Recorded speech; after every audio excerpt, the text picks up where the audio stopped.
Okay, lecturer in chemistry BPS 17 in higher education department, और ये advertisement number है और टेस्ट जो हुआ है वो 7 अक्टूबर 2021।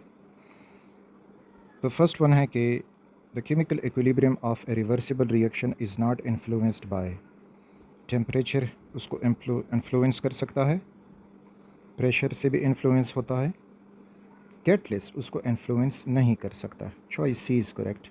कंसंट्रेशन उसको इन्फ्लुएंस कर सकता है। अगला जो है कि hydrogen iodide was heated in seal tube at 400 degree Celsius till the equilibrium was reached. Hydrogen iodide was found to be 22% decomposed. The equilibrium contains for dissociated is, तो equilibrium constant, so it is equilibrium constant for dissociation is. Okay, चलें solve करते हैं इसको। Hydrogen iodide है, ये जब dissociate होगा तो हाइड्रोजन गैस और आयोडीन गैस बनेगा, बैलेंस करेंगे तो ये 2 लगेगा। अब इनिशियल कंसंट्रेशन, तो इनिशियल कंसंट्रेशन आई, सपोज करें ये 100% था, ये इनिशियल कंसंट्रेशन में 0% में होंगे। Change in concentration, change in concentration अब ये होगा कि 100 में से -x ये डिक्रीज़ होगा, और जब ये x डिक्रीज़ होगा तो यहाँ पे देखें 2:1:1, तो अगर ये x डिक्रीज़ हो रहा है तो ये 1/2x बनेगा, यानी उसका हाफ़ बनेगा, ये भी उसका हाफ़ बनेगा, तो आप 0.5x और 0.5x ये बन जाएंगे। अच्छा, इक्विलिब्रियम कंसंट्रेशन, अब वो कह रहे हैं कि इक्विलिब्रियम कंसंट्रेशन पे जो 100 - x है, तो -x जो है दैट इज़ 22%, यानी वो डिक्रीज़ हुआ है। तो यहाँ पे 100 - x, और -x जो है वो 22 है, तो 100 - 22, तो ये बन जाएगा 78। अब ये 78 रह गया है। अब जब ये 22 डिकम्पोज हुआ तो 22 का हाफ़ यानी 11% ये बना होगा, और 11% जो है वो आयोडीन बना होगा। 22 का हाफ़, तो इक्विलिब्रियम पे इनकी कंसंट्रेशन 78%, 11% और 11%। अब Kc is equal to molar concentration of the product, तो वो हाइड्रोजन है तो वो 11% है, और जो आयोडीन है वो भी 11% है, divided by molar concentration of the reactant, तो वो है 78 रेज़ टू पावर 2 इधर लग जाएगा। अब इसको फर्दर सॉल्व करते हैं। So I am using calculator. So 11 × 11 121 divided by 78 square, तो वो हो जाएगा 6084। अब इस पर इसको डिवाइड करें तो डिवीज़न के बाद हमें मिल जाएगा 0.019, तो 0.019 is matching to choice B over here. Next, which one of the following compound is not a protonic acid. अच्छा, फर्स्ट ऑफ ऑल ये एसिड बनाते हैं जो जिस फार्मूले से हम फेमिलियर हैं, तो it is H2SO4, H2SO4 that is sulphuric acid. The next one is H3BO3 that is boric acid, और ये हुआ H3PO3 फास्फोरस एसिड, और ये हुआ आखिर वाला H3SO3 sulphuric acid. Protonic acid जो प्रोटॉन डोनर हो, तो H2SO4 प्रोटॉन डोनर है, H3PO3 भी प्रोटॉन डोनर है, और H3SO3 भी प्रोटॉन डोनर है। अब जो ये H3BO3 बोरिक एसिड है, इट इज़ नोन एज मानो बेसिक एसिड। मानो बेसिक एसिड कैसे मानो बेसिक एसिड, कि अगर हम H3BO3 को पानी में डिज़ोल्व कर दें, तो पानी में डिज़ोल्व करने से ये ख़ुद बन जाता है H4BO4 with A negative charge, और बना देता है H3O। तो एक्चुअली इसने क्या किया, जो H3BO3 है उसने पानी से हाइड्रोक्सल आयन एक्सेप्ट किया, यानी accepted hydroxyl ion from water. तो यानी लोन पेयर एक्सेप्ट कर रहा है, तो इस वजह से ये लुइस एसिड हुआ, और वाटर जो यहाँ पे एक्ट कर रहा है ये लुइस बेस हुआ। तो ये प्रोटोनिक एसिड नहीं है, बल्कि मानो बेसिक एसिड है, which can act as a Lewis acid by accepting hydroxyl ion from the water. So choice over here is choice B. The next one, a centinormal solution of a monobasic acid is 100% ionized. Its pH is. Okay, first of all, centinormal solution. Centinormal. Centi stand for 1 by 100 and normal is for normality. यानी हो जाएगा 0.01 normal solution. Normal solution जब हम बनाते हैं तो ये होता है gram equivalent weight of the solute divided by litre of solution. अब ग्राम इक्विवेलेंट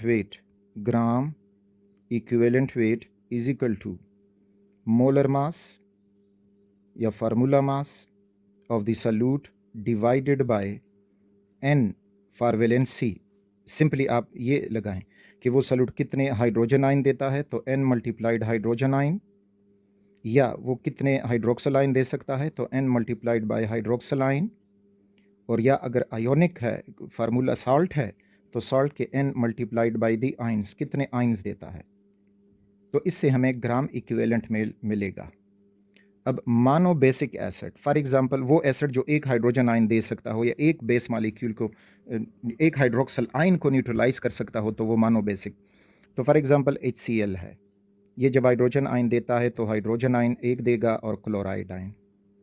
अब इसका ग्राम इक्विवेलेंट अगर हम मालूम करेंगे तो gram equivalent GeW is equal to molar mass of HCl that is 36.5 and its valency या हाइड्रोजन आयन तो एक देता है डिवाइडेड बाय 1. अच्छा, अब ये इतने ग्राम डिवाइडेड बाय 1 तो आपको मिल जाएगा 36.5 gram, and 36.5 gram of HCl is equal to 1 mole. तो मानो बेसिक एसिड के लिए नॉर्मेलिटी और मोलेरिटी सेम रहेगी. तो इसका मतलब है कि HCl का जो ये सोल्यूशन है it is 0.01 normal which is equal to 0.01 molar. तो अब 0.01 molar HCl dissolved तो ये बना देगा 0.01 molar hydrogen ion and 0.01 molar chloride ion, क्योंकि यहाँ पे स्टाइक्योमेट्रिक रेशो 1:1:1 है. तो यहाँ पे अब जो हाइड्रोजन आयन का मोलर कंसंट्रेशन है वो हो जाएगा 0.01 मोलर या हो जाएगा 10⁻⁻². अब pH मालूम करेंगे तो pH is equal to negative log of 10⁻⁻², यानी हाइड्रोजन आयन की जो मोलर कंसंट्रेशन है.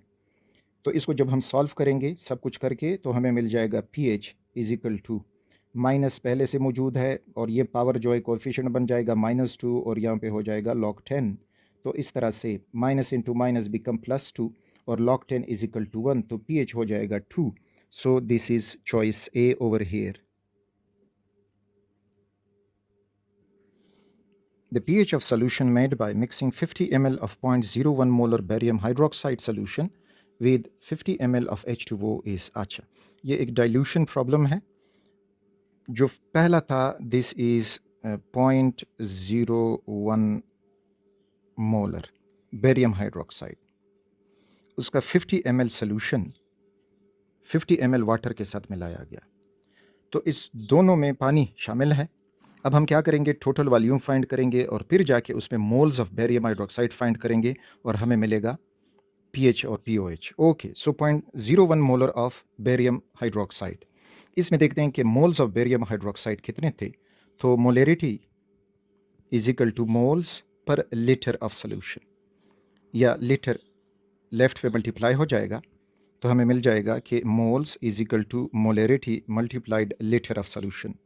मोलेरिटी जो है वो 0.01 है और लीटर ऑफ सोल्यूशन 500 ml है, 50 ml है सॉरी, और इसको 1000 पे डिवाइड करें, क्योंकि मिलीलीटर को 1000 पे डिवाइड करके आप लीटर कर सकते हो. तो 0 0 के साथ कैंसिल हुआ, इस 0 के लिए 5, 0 के लिए 0, 1 के लिए पॉइंट, तो ये हुआ 0.05. इनकी मल्टीप्लिकेशन जब हम करेंगे तो हमें मिल जाएगा, यहाँ से भी 100 आएगा, यहाँ से भी 100, तो 5 डिवाइडेड बाय 100 टाइम्स 100 तो बिकम्स 1000. 1000 हमें मिलेगा, 5 हुआ, ये और सो वी विल गेट 0.0005 मोल। ये पहले सोल्यूशन में इतना था, इतने मोल। अब जब 50 ml पानी डाला गया, अब मोलरिटी फिर क्या होगी? तो molarity is equal to 0.0005 mole divided by litre of solution. तो लीटर ऑफ सोल्यूशन पहले 50 ml था, फिर 50 ml हुआ, टोटल हुआ 100 ml। 100 ml को 1000 पे डिवाइड करें तो यू विल गेट लीटर, तो ये हो जाएगा 0.1 लीटर। 0.1 लीटर ये इस पे डिवाइड होगा, सो यू विल गेट 0.005 यानी 0.005। ये हुई मोलरिटी, जो एक्चुअल मोलरिटी बनी अब ये बनी। पहले जो थी 0.01 मोलर, अब हुई 0.005 मोलर। अब आगे जाते हैं। बेरियम हाइड्रोक्साइड BaOH2, ये जब आयोनाइज होगा तो बेरियम आयन बनाएगा और साथ में 2 हाइड्रोक्सल आयन बना देगा। तो अगर 1 मोलर बेरियम हाइड्रोक्साइड है, 1 मोलर बेरियम आयन बनेगा और 2 मोलर हाइड्रोक्साइड आयन बनेगा। अब हमने लिया है 0.005 मोलर, तो उससे बन जाएगा 2 इंटू 0.005 मोलर हाइड्रोक्साइड आयन, या इसको हम मल्टीप्लाई करेंगे तो वी विल गेट 0.01 मोलर, यानी इतनी हाइड्रोक्साइड आयन की कंसंट्रेशन हो गई है। या इसको फर्दर 10⁻⁻² मोलर भी लिख सकते हो ताकि हमारे लिए मज़ीद आसान हो जाए। अब इसमें जब हम फाइंड करेंगे तो POH पहले फाइंड करेंगे। POH is equal to negative log of molar concentration of hydroxide ion या हाइड्रोक्सल आयन। अब यहाँ पे फर्दर इसमें जब हम डालेंगे तो ये हो जाएगा नेगेटिव लॉग और 10⁻², तो लॉग रूल अप्लाई होके we will get a POH of 2। POH of 2 मिला। अब pH फाइंड करें, so we know that pH plus POH is equal to 14, तो हो जाएगा 14 pH is equal to 14 minus POH, तो हो जाएगा 14 माइनस 2 तो becomes 12, so 12 is the answer. तो यहाँ पे चॉइस सी हमें मिल रहा है कि इसकी pH होगी 12। दूसरी बात आपको ये मालूम हो कि बेरियम हाइड्रोक्साइड है 0 से 7 तक और 7 से ऊपर pH जाएगा। तो बेरियम हाइड्रोक्साइड बेस है, 7 से ऊपर ही pH जाएगा। अब 7 से ऊपर 14 तक ही जाएगा। तो अगर आप देख सकते हो 3 वैल्यू है, नो, चूँकि ये बेस है इसकी 3 वैल्यू नहीं हो सकती, 6 नहीं हो सकती, 15 तो होती नहीं है, तो इस वजह से अगेन शॉर्टकट ये है कि 12 ही होगी pH। The extent of absorption of a gas on a solid depends upon nature of gas, yes, इस पे भी डिपेंड करता है, टेम्परेचर ऑफ गैस पे भी डिपेंड करेगा, प्रेशर ऑफ गैस पे भी डिपेंड करेगा, all of these. Nature of gas means कि ये सॉलिड है सपोज करें। अब गैस पोलर है कि नॉन पोलर है, सॉलिड के साथ उसकी किस किस्म की अट्रैक्शन बनेगी ताकि वो सॉलिड सरफेस पे एब्जॉर्ब हो जाए, suppose these are gas molecules. Similarly temperature पे इफेक्ट करेगा, जितना आप टेम्परेचर कम करोगे तो गैस के मॉलिक्यूल सॉलिड सरफेस के करीब आते जाएंगे, प्रेशर बढ़ाओगे तो गैस के मॉलिक्यूल सॉलिड के करीब आते जाएंगे, सो ऑल ऑफ दीज।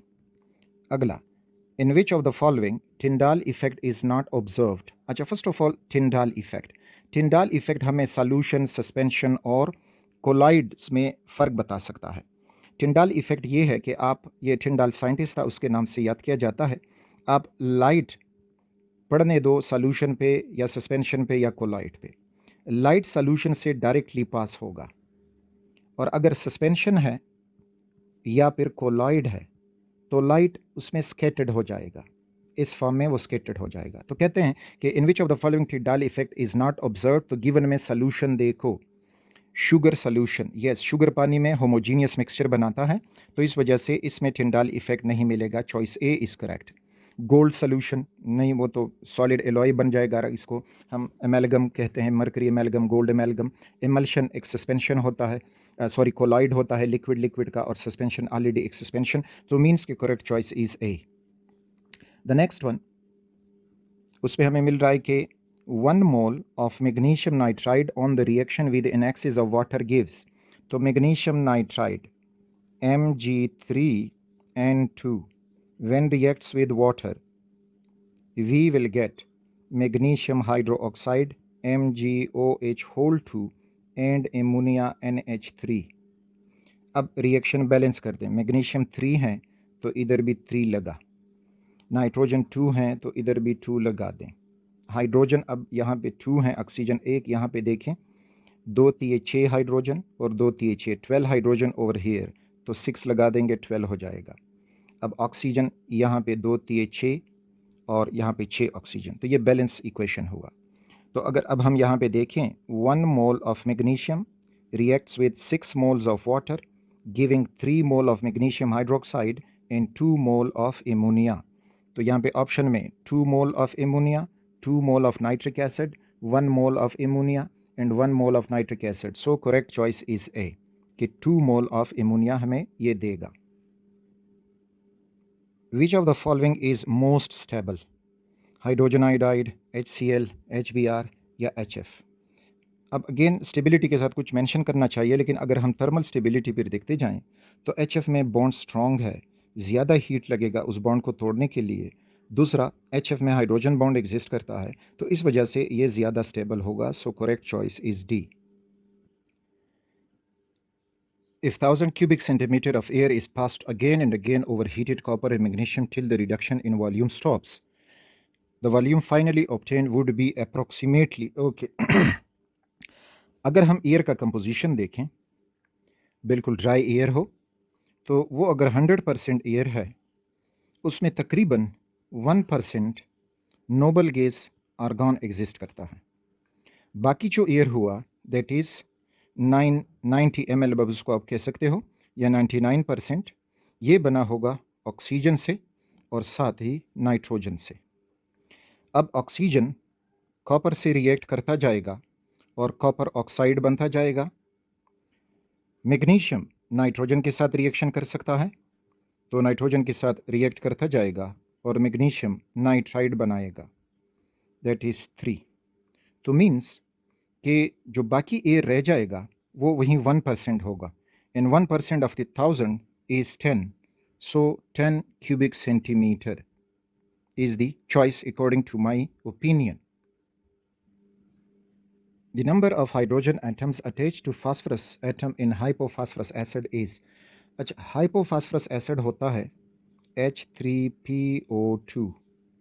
इसका अगर हम स्ट्रक्चर ड्रा करेंगे, so you will gate phosphorus with A double bond oxygen, single bond OH, single bond H and single bond H.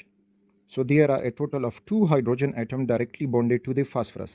So the choice is choice B. The next one, which of the following ore contain both calcium and magnesium? So that is dolomite contain both calcium and magnesium. One of the elements present in carnallite shows flame coloration. The color of the flame is, अच्छा first of all carnallite जो है, it is ore of potassium and magnesium. Potassium का flame test लिलियक होता है, pinkish type, और magnesium जो है बिल्कुल ब्राइट वाइट देता है। तो यहाँ पे ग्रीन है, लिलियक है, येलो है, ऑरेंज है, so choice B is the correct. Brass is an alloy of, तो ब्रास जो एक कॉपर और जिंक का एलॉय होता है, जिसमें कॉपर का परसेंटेज ज़्यादा, जिंक का कम, so choice C is here. During the extraction of zinc oxide is obtained from zinc blend by, अच्छा zinc blend ये है जिंक सल्फाइड ZnS2। रोस्टिंग में ओर को ऑक्सीजन की मौजूदगी में हीट किया जाता है और ऑक्सीजन वो इम्प्योरिटी वहाँ से गैसेस की फॉर्म में निकाल देगा जो ऑक्सीजन के साथ रिएक्टेड गैस बना सकते हैं। तो इस रिएक्शन के दौरान you will get zinc oxide and sulphur dioxide. तो इस तरह से जिंक ऑक्साइड हमें मिलेगा by roasting, that is choice B, sorry D, choice D. For which of the following metals में be hydrometallurgical extractive method be used या employed? तो hydrometallurgical extraction ore को साफ करने के लिए उसमें ज़्यादा से ज़्यादा पानी का इस्तेमाल होता है, that is known as hydrometallurgical extractive. तो वो ज़्यादातर गोल्ड, कॉपर, सिल्वर, मरकरी और यूरेनियम के लिए किया जाता है। So copper is over here. Which one of the following ore is best concentrated by froth flotation method? अच्छा, फ्राथ फ्लोटेशन मेथड में ज़्यादातर जो सल्फाइड ओर्स हैं उनको कंसनट्रेट किया जाता है। तो यहाँ पे galena, this is lead sulphide, that is PbS. During the process of electrolytic refining of copper, some metals present as impurities settle as anode mud. These are, तो remember, copper, gold और silver एक ही group के member हैं, तो ज़्यादातर एक साथ ही पाए जाते हैं, परसेंटेज उनका कम या ज़्यादा होगा। तो जो एनोड मड बाकी रह जाएगा, that will be silver and gold, choice A. Which of the following is not considered as an organometallic compound?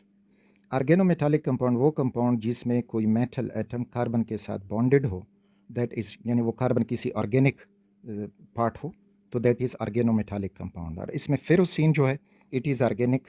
Ferrocene में अगर आप देखें, एक 5 कार्बन रिंग नेगेटिव, और फिर आयरन +2, और फिर एक और 5 कार्बन रिंग नेगेटिव, इनके दरमियान ये बॉन्ड बना हुआ होता है, सो इट इज़ ऑर्गेनोमेटालिक। उसके बाद सिसप्लेटिन, तो सिसप्लेटिन में platinum bonded to chlorine, chlorine and NH3 so cisplatin में कोई कार्बन मेटल के साथ बॉन्डेड नहीं है, so it is not in organometallic compound. Grignard reagent RMgX, तो अगेन अल्काइल ग्रुप मैग्नीशियम के साथ बॉन्डेड है, तो ये है जीस सॉल्ट। जीस सॉल्ट में अब ये कि प्लाटिनियम होता है, it is bonded to 3 chlorines, और एक उसके साथ ईथीन बॉन्डेड होता है, CH2 डबल बॉन्ड CH2। ये जो पाई इलेक्ट्रॉन है कोऑर्डिनेट कोवेलेंट बॉन्ड बनाते हैं towards the platinum, so over here it is organometallic compound. The order of radio active disintegration reaction is, तो ज़्यादातर रेडियो एक्टिव डिसइंटीग्रेशन जो है वो फर्स्ट ऑर्डर हैं। फर्स्ट ऑर्डर उसको यूं किया जाता है हाफ लाइफ मेथड से, T1/2 is inversely proportional to a power n-1, where n is the order of reaction। तो अगर हम फर्स्ट ऑर्डर लें तो a 1-1 is equal to 1/a power 0, anything having power 0 is 1, so mean half life of first order reaction is independent of the initial concentration। तो इस तरह से एक रेडियो एक्टिव एलिमेंट का एक हाफ लाइफ फाइंड करते हैं एक कंसंट्रेशन के साथ, फिर दूसरे कंसंट्रेशन के साथ। अगर वो कंसंट्रेशन के साथ डिपेंड ना करे, सेम हाफ लाइफ देता जाए, तो फर्स्ट ऑर्डर रिएक्शन होगा। So they are first order reaction. In which radiation mass number and atomic number will not change. Screen साफ कर दूं तो over here, in which radiation mass number और atomic number जो है वो चेंज नहीं होगा। तो अल्फ़ा रेडिएशन एक्चुअली होती हैं 2 प्रोटॉन और 2 न्यूट्रॉन, ये जब इकट्ठे होकर निकलते हैं दैट इज़ अल्फ़ा रेडिएशन। तो सपोज़ X एक एलिमेंट है, A उसका मास नंबर है, Z उसका एटॉमिक नंबर है, तो जब ये अल्फ़ा रेडिएशन करवा देगा तो A जो है वो -4 हो जाएगा और Z जो है वो -2 हो जाएगा। तो इसमें atomic number mass number change होगा। बीटा रेडिएशन में X अगर कोई एटम है A और Z, और जब ये बीटा रेडिएट होगा तो यहाँ पे A और Z जो है वो इंक्रीज़ हो जाएगा +1 से, तो इसमें भी चेंज आएगा। अल्फ़ा एंड 2 बीटा ये भी नहीं हुआ। अब गेमा रेडिएशन, यस, तो ये हो सकता है। गेमा रेडिएशन प्योरली नॉन मटीरियल हैं। जब नॉन मटीरियल हैं तो इलेक्ट्रॉन, प्रोटॉन और न्यूट्रॉन वो मटीरियल हैं, वो जब निकलेंगे तो मास में डिक्रीज़ आएगा सब कुछ में। तो गेमा रेडिएशन में इस किस्म की कोई चेंज नहीं होगी एटॉमिक नंबर में या मास नंबर में। सो choice D is here. Penetrating power of alpha particle is, okay, clean the screen। सबसे ज़्यादा पेनेट्रेटिंग पावर गेमा रेज का होता है, उसके बाद फिर बीटा रेज हैं सपोज करें, और उसके बाद फिर अल्फ़ा रेज हैं। क्योंकि अल्फ़ा रेज का मास ज़्यादा होता है तो इस वजह से उसका पेनेट्रेटिंग पावर भी कम होगा। तो more than gamma rays no, more than beta rays no, less than beta rays yes, तो less than beta rays. The compound that does not give a blue color in Leysin test is, अच्छा, Leysin test में blue color presence of nitrogen in organic compound में मालूम करते हैं। अब aniline जो है ये ऑर्गेनिक कंपाउंड है, बेंजीन बॉन्डेड टू नाइट्रोजन। उसके बाद ग्लाइसिन अमीनो एसिड है तो उसमें भी नाइट्रोजन मौजूद। हाइड्राजीन जो है N2H4 एंड यूरिया वो भी ऑर्गेनिक है NH2CONH2। अब इसमें नाइट्रोजन मौजूद है, लेकिन चूंकि इस सारे रिएक्शन में वो सोडियम साइनाइड नहीं बनता, तो जब सोडियम साइनाइड नहीं बनेगा तो मीन्स के वो कलरेशन हमें नहीं मिलेगी, क्योंकि ऑर्गेनिक कंपाउंड में कार्बन का होना ज़रूरी है। तो इस वजह से हाइड्राजीन जो है लाइसाइन सोल्यूशन में प्रूशियन ब्लू कलर हमें नहीं देगा। Carbon and hydrogen are estimated by Liebig method, Dumas method, Carius method and किडाइज मेथड। अच्छा, ये याद रखें कि हम एक कंबस्शन एनालिसिस करते हैं जिसमें कार्बन कार्बन डाइऑक्साइड बनता है और हाइड्रोजन जो है वाटर फॉर्म में निकल जाता है, तो उसमें जो एस्टिमेशन होती है उस मेथड को कहा जाता है Liebig method, that is combustion analysis.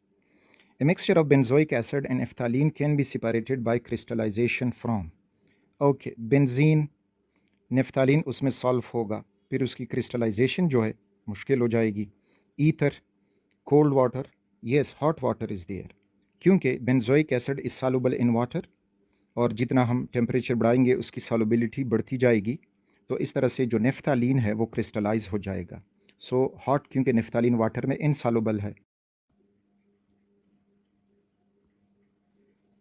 Using Victor Meyer's method, 0.2 gram of an organic substance displaced 56 ml of air at STP, the molecular weight of the compound is, okay, 56 ml of volume of the air is displaced by 0.2 gram of the organic compound 8 STP। अब अगर ये compound 1 मोल होता तो 1 मोल जो volume occupy करता है तो वो हो जाएगा 22,400, क्योंकि 22.4 लीटर और इसको ml में कन्वर्ट करोगे तो 1000 से मल्टीप्लाई करके यू विल गेट दिस। अब ये 1 मोल का मास क्या होगा, तो अब हम इसको इजीली मालूम कर सकते हैं। तो फिर वहीं क्रॉस मल्टीप्लिकेशन हमारा पुराना method, so 56x is equal to 0.2 multiply 22,400 और फिर x is equal to 0.2 multiply 22,400 divided by 56 हो जाएगा। पॉइंट ख़त्म कर दें तो नीचे 10 लग जाएगा, 10 इसके साथ ख़त्म हो जाएगा। ये हो जाएगा 2 एकम 2, 2 आठे 16, 2 दूनी 4 और 1 5। अच्छा, फर्दर 14 दूने 28 और ये भी 2 से हो सकता है, 2 एकम 2, 2 एकम 2, 2 दूनी 4, 2 0 0। मज़ीद भी यानी हमारे साथ आ गया है 11 20 तक़सीम 14। फर्दर इसको सॉल्व करेंगे तो 2 7 14 और ये हो जाएगा हमारे पास 2 0 0, 2 एकम 2 नहीं 2 छिकी 12, 2 5 10 तो 5 तो 7, 560 divided by 7। I am not so good in my mathematics, लेकिन 7। अब अगर हम 7 और 2 56 कर सकते हैं और ये 0 हो जाएगा, सो ये ख़त्म हुआ। So we got 80 gram and 80 is the choice C. On monochlorination of N-pentane, the number of isomers formed is R. Okay. N-pentane, that is 1 2 3 4 5।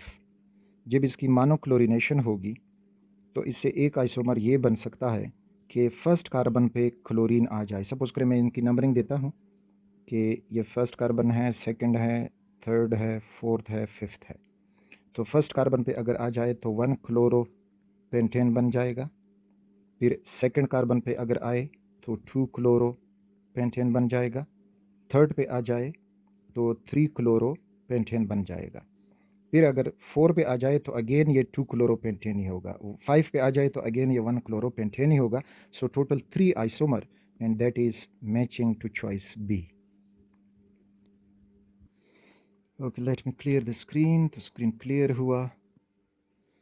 How many optical active stereoisomers are possible for butane 2,3-diol? Butane 2,3-diol 1 2 3 4। यहाँ पे OH और यहाँ पे OH। अच्छा, इसको हम इस तरह आसानी से बना दें, CH3CH और OH, फिर यहाँ पे COH और H और यहाँ पे CH3। अगला अगर हम बना सकते हैं तो CH3C अब यहाँ H होगा, इधर OH हो जाएगा, यहाँ पे अब हो जाएगा OH और इधर हो जाएगा H and over here is CH3। तो दोनों एक दूसरे के हुए optical isomers, not super impossible और मिरर इमेजेस। तीसरा आइसोमर इसका अगर हम बना सकते हैं तो CH3C, इस साइड पे भी OH, इधर H, अगला OH और इधर H, और यहाँ पे हो जाएगा CH3। तो ये हुआ इसका मीज़ो कंपाउंड। तो मीन इसके अगर आप अगला बनाओगे, OH इधर करोगे, OH इधर करो, अगेन वो एक मीज़ो कंपाउंड ही बनेगा। So this two optical isomer इसके पॉसिबल हैं and this is two, no sorry, that is question, this choice B 2. Next, which type of isomerism is shown by 2,3-dichlorobutane? अच्छा, स्क्रीन साफ कर दें तो ये स्क्रीन हुआ, और अब 2,3-dichlorobutane, दैट इज़ 1 2 3 4, और यहाँ पे 2 पे क्लोरीन और 3 पे क्लोरीन। अच्छा, अब देखें diastereomer, sorry yes diastereo, optical, geometric और structural. Two three dichlorobutane first of all geometric नहीं होगा, क्योंकि जो ओपन चेन अल्केन हैं उनमें सिंगल बॉन्ड इजीली रोटेट हो सकता है, तो इस वजह से ज्योमेट्रिक आइसोमर इसका नहीं बनेगा। स्ट्रक्चरल आइसोमर नहीं, बस यही है, ठीक, 2,3-डाइक्लोरोब्यूटेन हो। इसको अब हम ये नहीं कह सकते कि 1,1-डाइक्लोरोब्यूटेन या 2,2-डाइक्लो, क्योंकि उन्होंने ऑलरेडी मेंशन किया है, तो ये भी नहीं बनेगा। ऑप्टिकल आइसोमर इसका अब बनेगा, और दूसरा ना डाइस्टीरियो में ऑप्टिकल आइसोमर इसके बनेंगे। कैसे? अगेन वही एग्जांपल है, लाइक दैट वाज 2,3-डायोल, उसी तरह ये एग्जांपल है द सेम, यानी ये CH3 CH हुआ, Cl हुआ, फिर जो यहाँ पे Cl लगा दो और H लगा दो, ये उसका हुआ मीज़ो कंपाउंड, ठीक। और फिर ऑप्टिकल आइसोमर इसके मौजूद हैं, so that is 2 optical isomer. Choice B is correct. उसी तरह से आप बना सकते हो। Among the element given below, the one with highest electropositivity। अच्छा, ये पीरियोडिक टेबल का स्केच ले लें। जब आप टॉप राइट की तरफ इस तरह जाओगे तो इलेक्ट्रोनेगेटिविटी इंक्रीज़ होती है और इलेक्ट्रोपॉजिटिविटी डिक्रीज़ होती है, और जब आप लेफ़्ट बॉटम की तरफ आओगे तो इलेक्ट्रोनेगेटिविटी डिक्रीज़ होगी और इलेक्ट्रोपॉजिटिविटी इंक्रीज़ होगी, इलेक्ट्रोपॉजिटिविटी। तो अब इसमें सीजियम अल्कलाई मेटल्स का आखिरी मेंबर है, पीरियोडिक टेबल के लेफ्ट डाउन बॉटम कॉर्नर पे मौजूद है, so caesium is the answer. Saturated hydride of silicon are called, so they are called silanes, that is silane is choice D। जिस तरह carbon के सेचुरेटेड हाइड्रोकार्बन अल्केन कहलाते हैं, तो इसलिए इनको नाम दिया गया है silanes having silicon। The principal ore of aluminium is carnallite, corundum, bauxite. Yes, bauxite is the principal ore of aluminium, Al2O3.2H2O, that is bauxite। When NaCl is dissolved in water, the sodium ion is, तो पानी में जब sodium chloride dissolve होता है तो sodium ion और chloride ion में ये साल्ट डिसोसिएट हो जाता है, ठीक। और फिर sodium ion will be hydrated by water molecule and chloride ion will be hydrated by water molecule, so oxidized, reduced, hydrolyzed, no, hydrated, these are hydrated।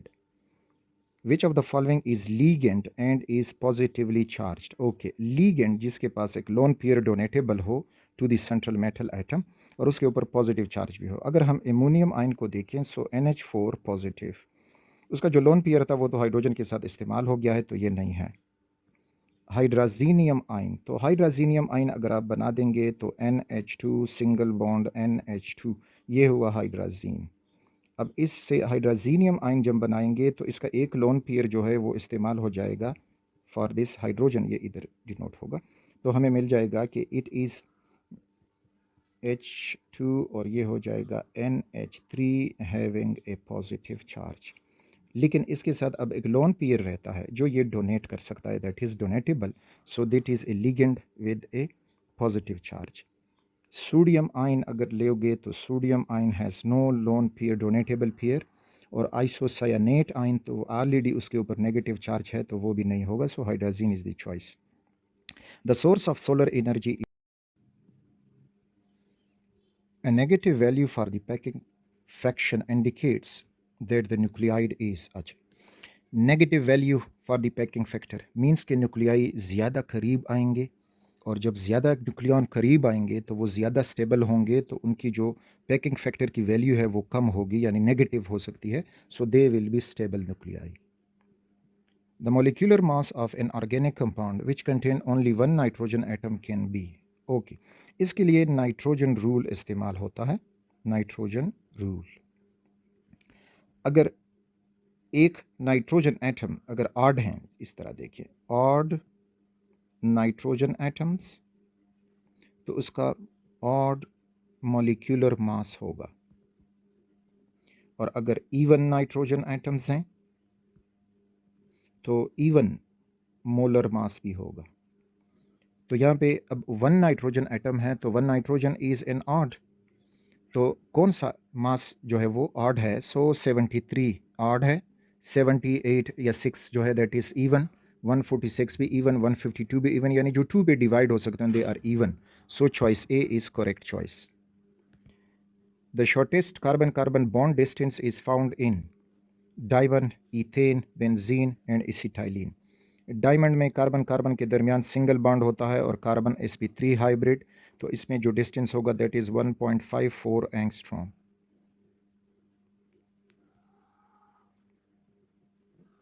Ethane उसमें carbon carbon single bond so the same distance benzene तो benzene में जितने भी carbon की bond lengths हैं they are similar 1.48 angstrom और acetylene carbon carbon triple bond रखता है जो sp ओवरलैप से बनता है तो इस वजह से इसका 1.19 एंगस्ट्रॉम सो सबसे शॉर्टेस्ट डिस्टेंस जो होगा वो एसिटाइलिन में एग्जिस्ट कर रहा है which of the following can exist as diastereomers screen को साफ करके एक्सप्लेन करते हैं which of the following can exist as diastereomer अच्छा डायस्टीरियोमर जो है they are non-superimposable and non-mirror images और जो सुपर इम्पोजिबल हों और एक दूसरे के मिरर इमेजेस हों दे आर नोन एज एनैंशियोमर्स तो अगर किसी के सिस ट्रांस आइसोमर बनते हैं डबल बॉन्ड के साथ तो फिर वो डायस्टीरियोमर भी शो करेगा तो लैक्टिक एसिड इसके एनैंशियोमर्स होते हैं 1 ब्यूटीन इसके इस तरह ज्योमेट्रिक आइसोमर्स नहीं बनते 2 ब्यूटीन को देखेंगे तो 2 butene carbon double bond carbon single bond CH3 फिर इधर CH3 और H दूसरा इसका अगर हम बना सकते हैं तो CH3 और H फिर ये हो जाएगा H और CH3 सपोज़ ये मिरर है तो अब ये दोनों they are not mirror images and not super impossible तो इस वजह से 2 ब्यूटीन जो है can exist as diastereomers so choice C is correct choice which of the following compound exhibit tautomerism ethanol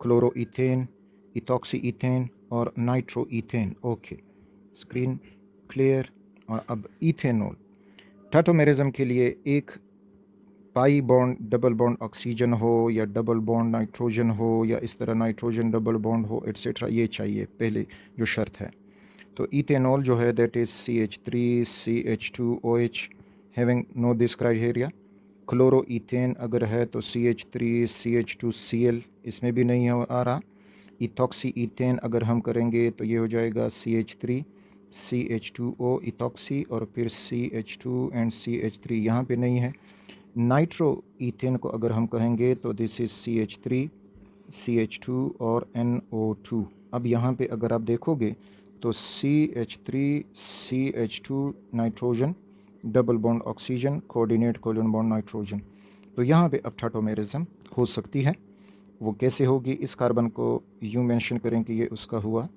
this hydrogen ये पाई बॉन्ड इधर टूट जाएगा तो ये सिंगल बॉन्ड इधर शिफ्ट हो जाएगा So you will get the next structure is CH3, CH double bond nitrogen, single bond OH और coordinate covalent bond oxygen. तो इस तरह से नाइट्रो इथेन जो है वो टाटोमेरिज्म शो कर सकता है. That is choice D. अच्छा, next maleic acid and fumaric acid are. Screen साफ. तो मैलिक एसिड और फ्यूमेरिक एसिड ये है ब्यूट 2-इन डाइओइक एसिड. तो अगर हम 2-इन यानी कार्बन 2 पे डबल बॉन्ड और ये हुआ फर्स्ट कार्बन कार्बोक्सिलिक एसिड, ये सेकंड कार्बन और ये थर्ड कार्बन और इसके बाद फिर चौथा कार्बन कार्बोक्सिलिक एसिड ग्रुप और ये H. इसका दूसरा स्ट्रक्चर आप बना सकते हो लाइक दिस COOH H और अब ये हो जाएगा COOH और इधर H. ये सिस फॉर्म है जो मैलिक एसिड कहलाता है और ट्रांसफॉर्म इसका फ्यूमेरिक एसिड कहलाता है. So this is malic acid and this is fumaric acid. So we have over here geometric isomers, choice D. Cetane is 16 carbon वाला अल्केन होता है and that is hexadecane, so N-hexadecane. Benzene on ozonolysis yield. अच्छा, तो अगर benzene की हम ozonolysis करेंगे, this is benzene reacted with ozone, तो हमें बेंजीन ओजोनाइड मिलेगा. This is benzene ozonide. ये ऑक्सीजन्स और ऑक्सीजन यहाँ पे, सिमिलरली यहाँ पे oxygen oxygen oxygen and oxygen और फिर ओजोनाइड की फिर जिंक के साथ हाइड्रोलिसिस होती है. And upon zinc hydrolysis you will get 3CHO bond CHO which is known as glycoxol और साथ में बनेगा 3H2O2 hydrogen peroxide. So choice B is glycoxol. Okay, the next one, which of the following is not a biopolymer? तो screen साफ करते हैं. और बायोपोलीमर mean के मानोमर छोटे छोटे आपस में मिले होंगे. So starch is a polymer, protein polymer. अब सक्रोज जो है it is a disaccharide and it's not a polymer. Nucleic acid is a polymer, so sucrose is not a biopolymer. cyanoform is a dash acid than chloroform. Cyanoform CHCN whole 3. This is cyanoform CHCl3. It is chloroform. Structure अगर बनाएंगे तो carbon bonded to hydrogen and then bonded to 3 cyanide groups. These are cyanide groups. Over here carbon bonded to hydrogen and bonded to 3 chloro and chloro. अब यहाँ पे carbon ने hydrogen को छोड़ना है, तो जो इजी छोड़ेगा वो स्ट्रॉन्गर एसिड है, मुश्किल से छोड़ेगा तो वो वीकर एसिड है. तो अब ये इसका छोड़ना, हाइड्रोजन का निकलना डिपेंड करता है इन इलेक्ट्रोनेगेटिव एटम्स पे. तो इंडक्टिव इफेक्ट की वजह से इलेक्ट्रोनेगेटिविटी या नेगेटिव चार्ज क्लोरीन की तरफ आएगा, हाइड्रोजन का निकलना आसान हो जाएगा. यहाँ पे अब नाइट्रोजन भी इलेक्ट्रोनेगेटिव हैं, लेकिन उसके इलेक्ट्रोनेगेटिविटी के साथ साथ इधर कार्बन और नाइट्रोजन में ये ट्रिपल बॉन्ड भी मौजूद है जो डीलोकलाइजेशन में मज़ीद मदद दे सकता है.